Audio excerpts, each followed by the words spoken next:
किसी भी फील्ड में कामयाबी हासिल करने के लिए जो सबसे इम्पॉर्टेंट फैक्टर है वो है फोकस। पहले के टाइम में फोकस रहना आज के टाइम के कंपैरिजन में ज़्यादा आसान था। आजकल इंटरनेट टेक्नोलॉजी की वजह से हमारी ज़िंदगी में डिस्ट्रैक्शंस बहुत ज़्यादा बढ़ गई हैं। आप दिन में बार बार फ़ोन चेक करके सोशल मीडिया के मैसेजेस पढ़ते होंगे, सोशल मीडिया के कमेंट्स पढ़ते होंगे। इससे हमारे दिमाग में फालतू जानकारी आती रहती है। ब्रेन को ये सब कचरा जानकारी भी प्रोसेस करनी पड़ती है, क्योंकि ब्रेन का काम ही वही है। इस वजह से ब्रेन ज़रूरी चीज़ों पर फोकस नहीं कर पाता। लेकिन दोस्तों, आज की बुक समरी देखकर या ये बुक पढ़कर आप फोकस ही नहीं, हाइपर फोकस डेवलप करना सीख जाओगे। चलिए ऑथर क्रिस बेली की लिखी बुक हाइपर फोकस को चैप्टर वाइज समराइज करते हैं। Chapter 1, switch off auto pilot mode. हम बहुत से काम बिना सोचे ही करते हैं, हमें उनकी आदत लग गई होती है। इसे ही ऑटो पायलट कहते हैं। जैसे आराम करने बैठेंगे तो अपने आप ही टीवी चला देंगे, या फिर यूट्यूब पर या इंस्टाग्राम पर अपने आप ही वीडियोस देखना शुरू कर देंगे। हम कभी भी काम को डिवाइड नहीं करते। हम ये भी नहीं सोचते कि किस काम के लिए हमें ज़्यादा अटेंशन या फोकस देने की ज़रूरत है और किस काम को नहीं। इस कारण हम लाइफ में बड़े बड़े बदलाव नहीं ला पाते और लाइफ बस एक रूटीन पर चलती रहती है। इसलिए लेखक कहते हैं कि हमें इस ऑटो पायलट मोड को बंद करना पड़ेगा। इसके लिए आप अपने सारे कामों को 4 कैटेगरी में बांट सकते हैं। नंबर 1, नेसेसरी वर्क, मतलब कि ये वो काम होते हैं जो आपको करने ही हैं, जैसे मीटिंग्स में जाना, फाइल वर्क कंप्लीट करना इत्यादि। नंबर 2, अननेसेसरी वर्क, ये वो काम है जो आप करते तो हैं लेकिन उतने ज़रूरी नहीं होते हैं, जैसे फाइल्स को अरेंज करना, एक ही चीज़ को ज़्यादा डेकोरेट करना। नंबर 3, डिस्ट्रैक्टिंग वर्क, ये वो काम हैं जो आपको अट्रैक्ट तो करते हैं लेकिन ज़रूरी नहीं होते हैं, जैसे सोशल मीडिया, यूट्यूब, इंस्टाग्राम इत्यादि।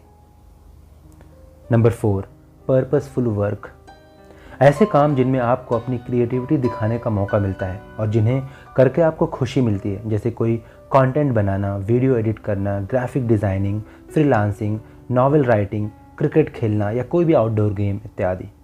इन सब कामों में आपको सबसे ज़्यादा फोकस पर्पसफुल वर्क में लगाना चाहिए। इनके लिए आपको टाइम के वो घंटे देने चाहिए जब आपकी एनर्जी मैक्सिमम रहती हो। बाकी के काम आप उस समय कर सकते हैं जब आपकी एनर्जी कम होती है। Chapter 2, enhance your attention. हर आदमी की चीज़ों के प्रति अटेंशन अलग होती है। कुछ चीज़ों पर हम ज़्यादा ध्यान देते हैं और दूसरी पर नहीं। आप अपनी अटेंशन उन चीज़ों को ज़्यादा दें जो बेहद ज़रूरी हो। अटेंशन बढ़ाने के लिए तरीके इस्तेमाल करें, जैसे बोरिंग टॉपिक को इंटरेस्टिंग बनाने की कोशिश करें। आप खुद से क्रिएटिव क्वेश्चन पूछते रहें। दूसरा, ये अज्यूम करें कि आप स्पीकर हैं और आप उस कॉन्सेप्ट या काम को खड़े होकर दूसरों को कैसे समझाएंगे। इससे आपका दिमाग एक्टिवेट हो जाएगा और किसी काम में ज़्यादा ध्यान देने लगेगा। ऐसे ही किसी लेक्चर के दौरान भी कर सकते हैं। सोशल मीडिया आदि पर आपको हाइपर फोकस की ज़रूरत नहीं पड़ती है। Chapter 3, stages of hyper focus. किसी भी काम के दौरान हाइपर फोकस बढ़ाने की ये 4 स्टेजेस होती हैं। Number 1, choose. सबसे पहले उस ऑब्जेक्ट को चूज़ करें जिस पर आपको हाइपर फोकस बढ़ाना है। Number 2, eliminate. इसके बाद सारी डिस्ट्रैक्शन को हटा दें। Number 3, focus. अब सारा ध्यान उस ऑब्जेक्ट पर देना शुरू कर दें। अगर स्टडी कर रहे हो तो हर लाइन को एनालाइज करें कि क्या कहा जा रहा है, चीज़ों को इमेजिन भी करें। 4, रीफोकस। ध्यान अगर भटक जाए तो जल्दी उसे वापस ले आएं। Chapter 4, remove distractions. कई बार ज़रूरी काम करते समय बहुत सी डिस्ट्रैक्शन आती रहती हैं। इन्हें हटाने के लिए ये तरीके इस्तेमाल करें। नंबर 1, आजकल के ज़माने में फ़ोन सबसे बड़ी डिस्ट्रैक्शन है। यह 24 घंटे आपके साथ रहता है और कभी भी किसी की भी कॉल आ जाती है, कभी भी किसी का भी टेक्स्ट मैसेज आ जाता है, कभी भी आप सोशल मीडिया ओपन कर लेते हैं, कभी भी कोई भी नोटिफिकेशन आ जाता है। इससे आपका फोकस भटक जाता है। इसलिए आप काम करते समय फ़ोन को दूसरे कमरे में रखें या साइलेंट मोड पर रख दें। नंबर 2, हर दिन हमें तरह तरह की ईमेल आती रहती हैं। उन्हें पढ़ने से आपके दिमाग में तरह तरह के विचार आने लगते हैं। या आप उनका रिप्लाई देने लग जाते हैं। इससे आपका बहुत सा टाइम वेस्ट हो जाता है। इसलिए फालतू की वेबसाइट को अनसब्सक्राइब कर दें और मेल्स के लिए 5 मिनट्स रूल लगाएं। सारी मेल्स 5 मिनट में पढ़ें, जो ज़रूरी नहीं उन्हें उसी समय डिलीट करते जाएं। नंबर 3, छोटी छोटी चीज़ के लिए मीटिंग की ज़रूरत नहीं होनी चाहिए।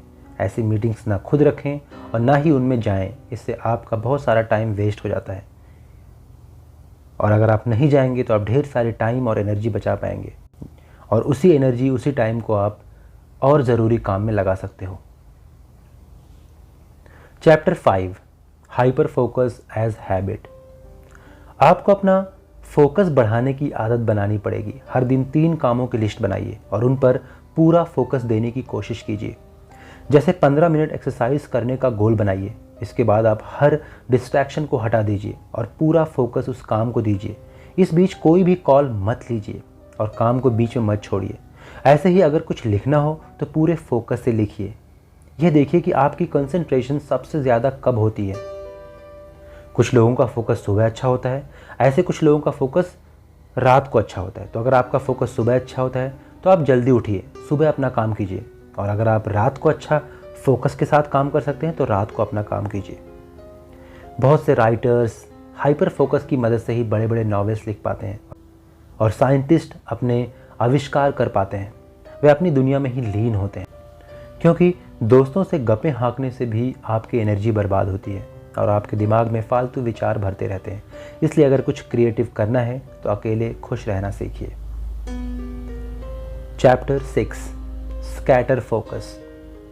जी हाँ दोस्तों, यह किताब वैसे तो हाइपर फोकस पर है, लेकिन इस चैप्टर में लेखक ने एक और इंटरेस्टिंग फोकस के बारे में बताया है, जिसे हम स्कैटर फोकस कहते हैं, मतलब बिखरा हुआ ध्यान, जिसका अर्थ है कि कभी कभी अपने दिमाग को भटकने देना चाहिए और उसे फॉलो भी करना चाहिए। कई बार दिमाग डे ड्रीमिंग करने लगता है, वह अपनी कल्पना की दुनिया में खो जाता है, वह अपने ख्वाबों को पूरा करने के रास्ते ढूंढता है। ऐसे में देखिए कि आपका ब्रेन बार बार किस सपने के बारे में सोचने लगता है, वही आपका स्कैटर फोकस होता है। उसे नोट कर लीजिए और फिर उस पर हाइपर फोकस लगा दीजिए। जैसे अगर आप बार बार कोई यूट्यूब चैनल शुरू करने की सोचते रहते हैं तो उसे लिख लीजिए और फिर पूरे फोकस के साथ यूट्यूब चैनल शुरू कर दीजिए। Chapter 7, recharge your brain. बहुत बार कोई कॉम्प्लेक्स कार्य करते हुए हमारा दिमाग थक जाता है। इससे हमारा फोकस हिल सकता है और हम उस कार्य को अच्छे से नहीं कर सकते। ऐसे ही कई बार पढ़ते पढ़ते हम उकता जाते हैं और ऐसा लगता है कुछ भी दिमाग में नहीं जा रहा। ऐसे में आपको अपने ब्रेन को फिर से रिचार्ज करना होगा। हमेशा ध्यान रखना कि 45 मिनट बाद एक ब्रेक ज़रूर ले लें। किसी गार्डन, पार्क या जंगल में वॉक पर चले जाएं, मेडिटेशन करें, स्ट्रेस को दूर रखें। ड्राई फ्रूट्स जैसे बादाम, अखरोट, काजू आदि खाएं जो दिमाग के लिए अच्छे होते हैं। म्यूज़िक सुनें, अपने हॉबीज़ को समय देकर खुद को रिलैक्स करें, इत्यादि। इस सब से आपका दिमाग फिर से तरोताज़ा हो जाएगा और आप अगले घंटे फिर से हाइपर फोकस के साथ काम कर सकते हैं। Chapter 8, connecting dots. कई बार हमारे दिमाग में कोई प्रॉब्लम चल रही होती है और हमें उसका कोई सल्यूशन नहीं मिलता। ऐसे में हमें हाइपर फोकस का इस्तेमाल करना चाहिए। सबसे पहले प्रॉब्लम के सभी पहलुओं को लिख लीजिए। इसके बाद 1 हफ्ते का समय दीजिए। उस प्रॉब्लम से रिलेटेड जो भी सल्यूशन आदि दिमाग में आए उन्हें भी नोट करते जाइए। इसके बाद नई इन्वायरमेंट में जाइए, इन नए लोगों से मिलिए या यूट्यूब आदि से प्रॉब्लम से रिलेटेड नए ज्ञान हासिल कीजिए और अंत में सारे डॉट्स को कनेक्ट कर दीजिए। जैसे अगर किसी को बॉलीवुड एक्टर बनना है तो वह सोच सकता है कि ऑडिशन देना होगा, लेकिन फोकस बनाकर सोचें तो यह भी तो हो सकता है कि पहले किसी भी डिपार्टमेंट में छोटा सा काम कर लें, उसके बाद कोई नेटवर्क बनाएं और बाद में अपने लिए रोल हासिल करें, जैसे नवाजुद्दीन सिद्दीकी या पंकज त्रिपाठी ने किया था। तो इस तरह हाइपर फोकस आपको क्रिएटिव भी बना सकता है, जिससे आप अपनी लाइफ की हर प्रॉब्लम को सॉल्व कर सकते हैं। Chapter 9, collecting dots. कई बार हमें प्रॉब्लम्स के बिंदु यानी कि डॉट्स जोड़ने ही नहीं बल्कि उन्हें ढूंढ के कलेक्ट भी करने होते हैं। जैसे ऊपर के एग्जाम्पल में अगर किसी को एक्टर बनना है तो उसे और भी जानकारी इकट्ठी करनी चाहिए। जैसे बॉलीवुड में ऑडिशंस कहाँ होते हैं, फिल्म इंडस्ट्री के लोग कौन से रेस्टोरेंट या बार में जाते हैं या कौन से जिम में एक्सरसाइज करते हैं, उनके मेट्स आदि कहाँ रहते हैं, उनसे दोस्ती कैसे की जा सकती है, किसी एक्टिंग स्कूल के ज़रिए कैसे कॉन्टैक्ट बढ़ाए जा सकते हैं, ट्रेड मैगज़ीन या यूट्यूब, लिंक्डइन आदि से कैसे फिल्म इंडस्ट्री की जानकारी मिल सकती है आदि। जब किसी एस्पिरेंट्स के पास ये जानकारी या डॉट्स हो जाएंगे तो फिर उन्हें जोड़कर बहुत आसानी से आप उसे इकट्ठा कर सकते हो और सक्सेस के चांसेस दूसरे लोगों से कहीं ज़्यादा बढ़ जाएंगे जो सिर्फ ऑडिशन पर ही उम्मीद लगाए बैठे होते हैं। इसलिए हर प्रॉब्लम के आगे पीछे, ऊपर नीचे और चारों ओर के पहलुओं पर भी गौर करना चाहिए। इससे सॉल्यूशन जल्दी मिलेगा। Chapter 10, distress with gratitude. अपनी खुशी के लिए काम करें, इससे आपका फोकस अपने आप ही अच्छा होगा। हर दिन सोने से पहले यूनिवर्स का ग्रैटिट्यूड यानी कि आभार मानें, उसे थैंक यू बोलें, उसे कहें कि इतना अच्छा दिन देने के लिए आपका बहुत बहुत धन्यवाद, सनलाइट के लिए धन्यवाद, ऑक्सीजन के लिए धन्यवाद, फूड के लिए धन्यवाद, इस खूबसूरत बॉडी के लिए धन्यवाद। हम यूनिवर्स से हर चीज़ लेते हैं, बदले में उसे कुछ नहीं देते हैं, इसलिए उसे थैंक यू बोलकर अपना ग्रैटिट्यूड जाहिर करें। इससे आपको यह भी लगेगा कि आपके पास सब कुछ है और आपके अंदर खुशी का संचार होगा। ध्यान रखना, कुछ लोग यूनिवर्स को थैंक यू बोलते हैं, बट अगर आप धार्मिक हैं तो आप अपने ईश्वर को, अपने अल्लाह को आप थैंक यू बोल सकते हैं सुबह और शाम। इसके अलावा हर दिन डायरी लिखें, इससे आपको अपनी ज़िंदगी के बारे में क्लैरिटी मिलेगी। अक्सर मेडिटेशन करें, आंखें बंद करके ध्यान लगाएं और अपने ईश्वर को देखें। साथ ही जब भी मौका मिले दूसरों की हेल्प करते रहें, इससे आपको लगेगा कि आप बहुत यूज़फुल पर्सन हैं और आपको खुद पर गर्व होगा। मुझे पूरी उम्मीद है कि हाइपर फोकस नाम की इस बुक ने आपको काफ़ी कुछ सिखाया होगा। बहुत ही अमेजिंग बुक है। कभी भी टाइम मिले फ्यूचर में या अभी, इस बुक को आप ज़रूर पढ़ना। तब तक के लिए आप समरी से काम चलाइए, क्योंकि समरी में भी मैंने ऑलमोस्ट सभी चैप्टर्स को समराइज़ कर दिया है। अगर वीडियोस अच्छे लगते हों तो कहने की ज़रूरत नहीं है, प्लीज़ आप चैनल को सब्सक्राइब करें, दूसरों तक शेयर करें। Thank you so much.